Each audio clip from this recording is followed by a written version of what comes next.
Yes, y'all. See Heltah Skeltah be the best. I don't want to try to, say a whole bunch of deep shit just, because we doing an interview and people going to watch it. I just simply think it was one of the dopest album covers ever.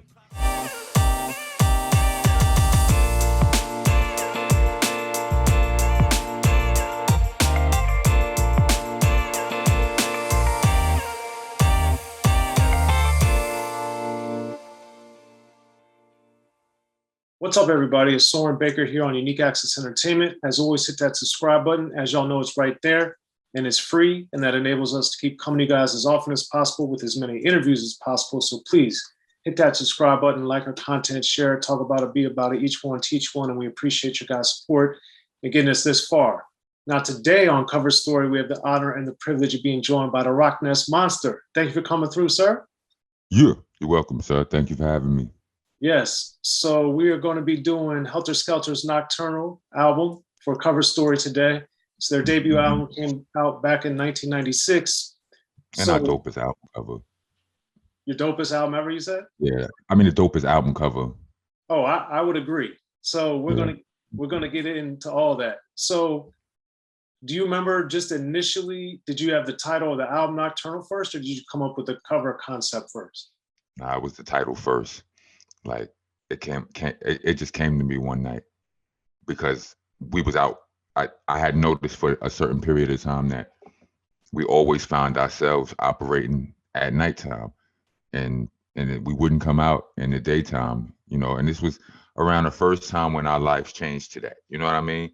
When you're growing up, you at least got to go to school and shit. So you operating in the daytime, but we was just past school. We was just at the point where we was doing whatever we wanted to do. We were young men, still babies, but young men. We thought we was grown ass men then, but we didn't see a lot of daylight. We was always out at nighttime. And then the word just came to me. It just dropped in my mind one night. I was like, that's what we gonna name the album. Nocturnal. Yeah. So once you got that, do you remember the beginning and the genesis of the idea for the cover and what it ended up being for Nocturnal? Well, the album cover the cover came straight out of my brain, literally. It's just something I came up with. Like when it came time, I came up with I came up with the title Nocturnal. I told Ruck that, he agreed with it, and we started working on the album, and just along the way, I don't know when or how the picture of what the album cover came. I don't know when that manifested itself in my mind, but I know that by the time when the day came and we were working on the artwork and they asked me if we had any ideas, what I told them is exactly what you see. It's just not exactly how I imagined it, but it is. They gave me exactly, if you go into some places, I say I want me and Ruck to be hanging upside down like vampires or bats or something, and I want the rest of the homeboys to be stashed in the trees somehow, if that's possible. And that was what I got. It just, you don't see their feet in the trees. It ain't like it's not like they're really positioned there. It's just little pictures of them. Like that was the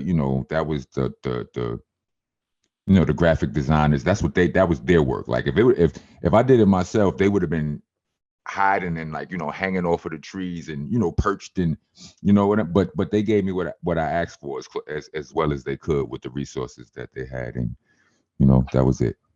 Okay. And then who and how did you decide who was going to be in the trees? That was simple. It was boot camp clique. Everybody, it was the boot camp. The roster had already formed itself by that point. We already knew that we were deep, like Heltah Skeltah, OGCs, Black Moon, and even the representatives and Smif-N-Wessun, of course. We all knew that they were, that was our roster right there, So I put all of them, all of those groups were in the in the shrubberies. Okay. There are groups that came after them, but the world really doesn't even know the reps. You know what I'm saying? They just, they just were a victim of bad timing, I guess. But You know what I mean? But it was a lot of us, you know, like the family was, it ran deeper than just the Great Eight, but it was basically the Great Eight plus the representatives on that album cover on the front. Okay. And then how did you and Sean Price figure out your color scheme? How did that work? Well, that was just that's an interesting story. We were just talking about it on my podcast, man.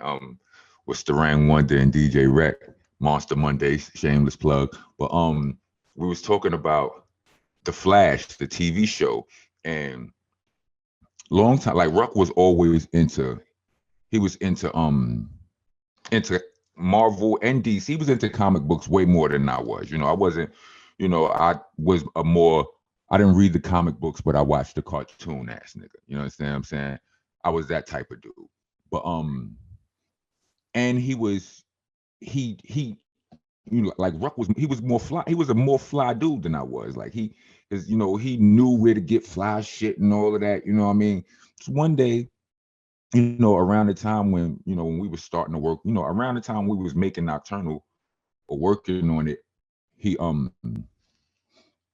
took me to this store in Manhattan where they sold all these dope ass t-shirts, and it was comic book t-shirts and shit, like, you know, and he got The Flash, right? And for whatever reason,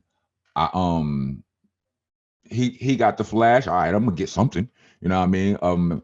Like I was a green dude. Like green was my favorite. Was my I don't really have a favorite color, but it fluctuates. And at that time, it was green. So I got a Green Lantern shirt. You know what I'm saying? And that kind of just carried itself through. You understand what I'm saying? It for a long time, me and him were on some red and green shit from that day on. You know what I mean? It was just accidentally, and that's kind of how it started. And I was always intrigued to that point that you guys both had your eyes obscured with the matching green and red colors. Yeah. So was that something that was strictly the art director do, or did you give him that idea? I mean, that goes with the Nocturnal, the slogan of, you know, the Nocturnal mantra of "We see in the dark." You know what I mean? Like an owl. So, you know, okay. So the eyes, that was just a way to represent us seeing through, you know, us being able to see through all forms of darkness, infrared, you know, type of whatever you want to call it. Night vision, infrared. And what about the gloves? Well, the gloves was just our thing. You know, I mean, it was just a thing, you know what I mean? You wore around that period of time, you wore gloves a lot of time. You wore gloves for a lot of different reasons in the hood. Some people wore them just because they look tough. Some people wore them for, you know, because they fight, you know, and some people wore them for, you know, because they did gun work and shit, you know. But for the most part, it became a fashion statement around that time in hip hop, you know what I mean? So if you was hardcore,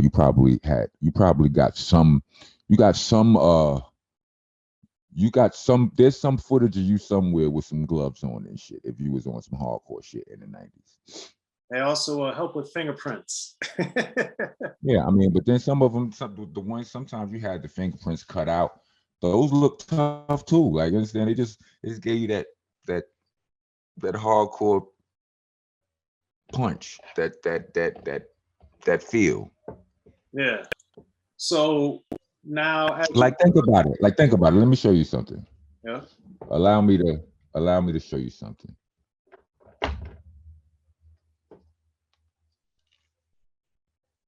Oh wow! There you go. This is right here. They put the Thanos, because that shit look hard. You understand what I'm saying? The shit look hard. And why did Thanos have a gauntlet in the first place? You understand what I'm saying? He could have put all of those jewels. He could have had a crown. He put them all in. He could have put them all in anything. You understand what I'm saying? No, he put them in a fucking big ass glove because the glove looked tough, and that's what that's about right there. That's all that's about. Getting that work in. Yeah. Now, did you feel as you guys were recording the album, did any song make you think about certain things that ended up being on the cover, or was it all spontaneous once you explained it to the art director?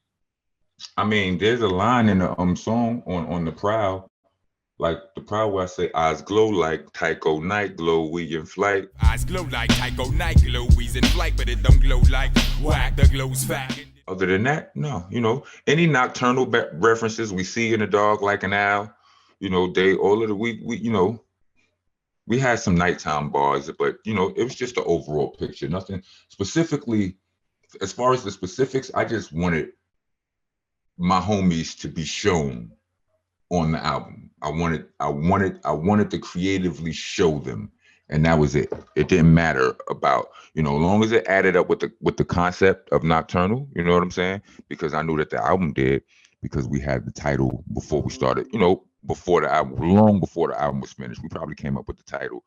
We probably had about 2 songs already. And then speaking of the owl, you also had the owl photo on the back. Mm-hmm. So what was that specific photo using? Same thing. Owls are wise. They see through the dark. They're nocturnal and they're wise. Okay. So as you look back, what do you think is the legacy of the Nocturnal album cover for Heltah Skeltah? I mean, what do I think it is? I mean, I think it's one of the dopest album covers ever. You know what I mean? It's not that complicated. I don't like to, I don't want to try to, you know, say a whole bunch of deep shit just, you know, because we're doing an interview and people go and watch it. I just simply think it was one of the dopest album covers ever. Well, there it is. You know? All right, cool. And that shit came straight from my brain, goddammit. My brain. Well, that's a beautiful thing, man, when you get to see ideas manifest in that way. Yeah. Well, there it is. Well, Rock, thanks for coming through the cover story. We appreciate it. You're ready.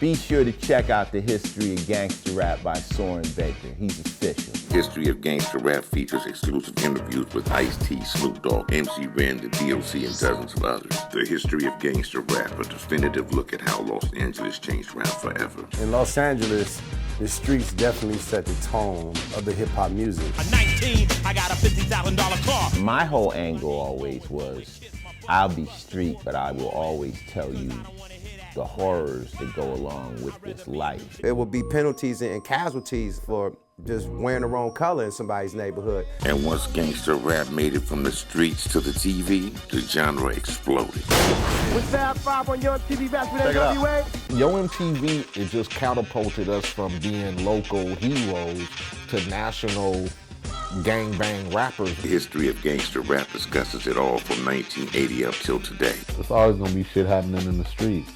You know what I mean? So it's always gonna be something to talk about. The History of Gangster Rap in stores now.